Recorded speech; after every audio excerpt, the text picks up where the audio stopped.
여러분, 혹시 세상에서 제일 가깝고도 가장 먼 사이가 누군지 아시나요? 맞습니다. 바로 가족이죠. 오늘 우리가 살펴볼 자료의 핵심 주제는 어쩌면 우리 삶에서 가장 아프면서도 동시에 가장 중요한 부분일 겁니다. 바로 가족 간의 깊은 상처를 치유하는 실천적인 방법인데요. 오늘 해설에서는 수천 년 전에 있었던 한 가지 아주 흥미로운 역사적 사례를 쫙 해보해 볼 겁니다. 이걸 통해 오늘날 우리 가정의 그 복잡하고 골치 아픈 갈등들을 치유할 수 있는 아주 명확하고 실용적인 프레임워크를 끄집어낼 거거든요. 진짜 구조적으로 낱낱이 파헤쳐볼 테니까요. 끝까지 집중해 주시기 바랍니다. 일단 지금 여러분이 가족 때문에 겪고 있는 그 아픔, 결코 여러분 혼자만의 잘못이 아니라는 말씀을 먼저 드리고 싶어요. 독일의 철학자 쇼펜하우어가 말한 고슴도치 딜레마 다들 한 번쯤 들어보셨죠? 너무 춥고 외로워서 서로 체온을 나누려고 막 모여드는데 가까워지면 가까워질수록 결국 어떻게 되나요? 각자의 날카로운 가시에 찔려서 사랑하는 사람을 다치게 만들잖아요. 우리 가족의 모습이 딱 이렇습니다. 사랑받고 싶어서 다가가지만 결국 고집, 이기심, 이런 가시들로 서로를 푹푹 찌르고 마는 거죠. 아파서 떨어졌다가 또 외로우니까 다시 다가가고 그러다 또 상처받고 이 안타까운 무한반복이 사실 가족 갈등의 뼈대라고 볼 수 있습니다. 그러다 보니 참 비극적인 아이러니가 생깁니다. 세상에서 가장 안전하고 따뜻해야 할 가정이 역설적으로 가장 뼈아픈 상처를 주고받는 곳이 되어버린다는 사실 말이에요. 밖에서 남한테 받은 상처는 솔직히 그냥 안 보고 털어버리면 그만이잖아요. 그런데 평생 얼굴 보고 살아야 할 배우자, 부모, 내 자녀에게 받은 상처는 세월이 아무리 흘러도 진짜 안 아뭅니다. 내 인생의 동반자여야 할 사람들이 도리어 제일 낳기 힘든 상처를 남기게 되는 거죠.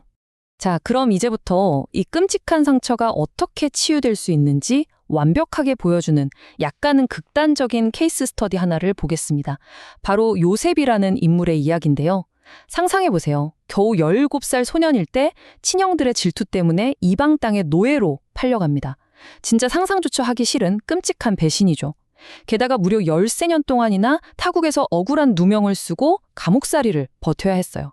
그리고 시간이 흘러 22년 후 그가 한 나라의 1인자인 총리가 되어서 자기를 배신했던 형제들과 떡하니 마주하게 됩니다. 우리가 굳이 이 엄청난 트라우마 사례를 파고드는 이유가 뭘까요? 맞습니다. 인간이 겪을 수 있는 이 최고 수위의 잔인한 배신조차 화해로 끝날 수 있다면 우리가 겪는 일상의 가족 갈등, 이건 당연히 치유될 수 있다는 걸 완벽하게 증명하기 때문이죠. 오늘 자료에서 이 요셉의 이야기로부터 뽑아낸 관계 회복 3단계 실천 로드맵은 이렇습니다. 1단계 개인적으로 감정 처리하기, 2단계 거리를 좁히고 상처에 직면하기, 마지막 3단계 삶의 서사 자체를 재구성하기. 자, 이 구조화된 방법론들 하나씩 속 시원하게 파헤쳐 보겠습니다. 먼저 1단계입니다. 개인적으로 은밀하게 감정을 처리하는 과정이죠. 이 억눌린 분노를 도대체 어떻게 다뤄야 할까요? 22년 만에 철천지원수 같은 형들을 자기 발밑에 딱 두게 된 요셉. 마음만 먹으면 그 자리에서 완벽하고 짜릿한 복수를 할 수 있었습니다. 보통 우리 같은 사람들의 본능은 어때요? 나한테 상처 준 사람의 잘못을 사람들 앞에서 확 까발리고 너희들이 나한테 어떻게 이럴 수 있어 하며 공개적으로 망신을 주고 싶잖아요. 근데 요셉은 어떻게 했느냐? 방 안에 있던 외부인들을 전부 밖으로 내보냅니다. 왜요? 자기 가족의 그 치부, 부끄러운 죄악을 개인적으로 조용히 덮어주기 위해서였죠. 내 감정을 빵 터트리기 전에 상대방의 수치심을 먼저 보호해주는 이 의도적인 선택. 이게 바로 모든 치유의 첫 단추라는 겁니다. 아니 그럼 내 안에서 펄펄 끓어오르는 이 억울한 감정은 어디다 푸냐고요? 언자료의 관점은 아주 명확합니다. 가슴 밑바닥에서 치밀어 오르는 그 애증의 감정을 가족의 얼굴에 대고 곧바로 쏟아붓지 말라는 거예요. 대신에 아무도 없는 곳에서 개인적으로 혹은 나를 아시는 절대자 앞에서 그 날 것 그대로의 감정을 토해내야 합니다. 이 사람 저 사람 찾아다니며 내 억울함을 떠벌리기보다는 홀로 내 눈물을 온전히 처리하는 그 절대적인 시간이 있어야만 우리 마음속의 도끼, 즉 샘뿌리가 자라나는 걸 막을 수 있다는 뜻이죠. 자, 감정이 어느 정도 추슬러졌다면 2단계로 넘어갑니다. 바로 거리 좁히기, 즉 회복을 향해 먼저 한 발짝 다가가는 과정입니다. 내가 상처 좀 받았다고 해서 팔짱 딱 끼고 멀찌감치 서서 어디 내가 먼저 사과하나 보자 하며 정죄만 하고 있다면 진짜 죄송한 말씀이지만 진정한 회복은 절대 안 일어납니다. 자기들이 지은 죄값 때문에 공포에 질려서 벌벌 떨고 있는 형들에게 요셉은 이렇게 요청하죠. 내게로 가까이 오소서. 이건 그냥 몇 걸음 걸어오라는 단순한 이동이 아닙니다. 가해자와 피해자 사이를 가로막고 있던 그 거대한 감정적, 물리적 빙하를 의도적으로 깨부수고 연결하려는 엄청난 행동인 거예요. 진짜 치유를 원하시나요? 그렇다면 누군가는 반드시 먼저 이 거리를 좁히기 위해 손을 뻗어야만 합니다. 그런데 여기서 우리가 진짜 짚고 넘어가야 할 결정적인 차이점이 하나 있습니다.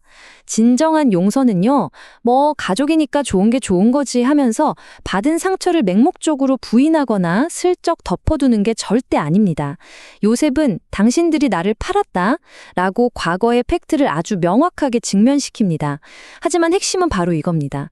그 상처받은 사실을 말하긴 하되 그걸 상대방을 찌르고 파괴하기 위한 정죄의 무기로는 쓰지 않겠다고 굳게 결단했다는 사실이에요.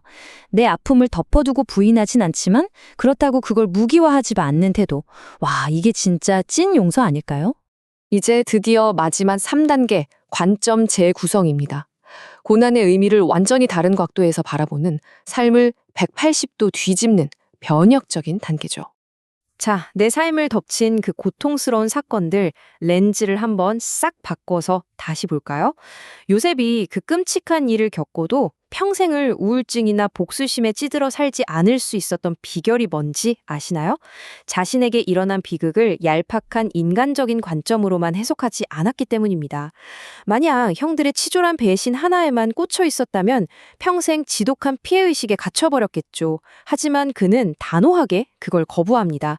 대신 내 고통 이면에서 조용히 작동하고 있는 훨씬 더 크고 높은 목적을 찾기 시작한 거예요. 과거의 그 쓰라린 고난 덩어리를 미래의 내 가족과 세상을 살려낼 도구로 완전히 새롭게 바라본 거죠. 여러분, 진정한 치유를 경험하고 싶으시죠?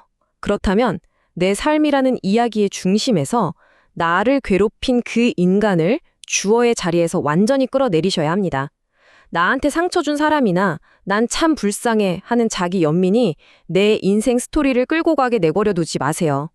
이 차트 내용처럼 오직 더 높은 섭리, 더 거대한 목적이 내 삶을 이끌어 간다고 100% 믿을 때 우리는 비로소 그 지긋지긋한 과거의 감옥에서 완전히 해방될 수 있습니다. 이런 과정을 거친 요셉은 마침내 가슴 벅찬 위대한 선언에 도달하게 됩니다. 나를 이리로 보내신 이는 당신들이 아니요 하나님이시라. 와, 소름 돋지 않나요? 내 삶을 망친 줄 알았던 당신들이 더 이상 주어가 아닙니다. 절대적 섭리로 주어가 바뀌는 그 순간 마음속에 엉켜있던 모든 쓴뿌리들이 한 번에 싹 날아가 버리는 거죠. 내가 겪은 그 끔찍한 고난이 알고 보니 엄청난 기근 속에서 내 가족 전체를 살리기 위해 내가 먼저 파견된 것이었음을 완벽하게 깨달은 겁니다. 자, 이제 이 모든 치유의 과정을 하나로 멋지게 요약해주는 그림 하나를 보면서 마무리해 볼까 합니다. 천재화가 렘브란트의 은유가 담긴 마지막 포홍입니다. 원 자료에서는 렘브란트의 명작이죠. 돌아온 탕자를 통해 이 치유의 과정을 진짜 기가 막히게 묘사하고 있습니다.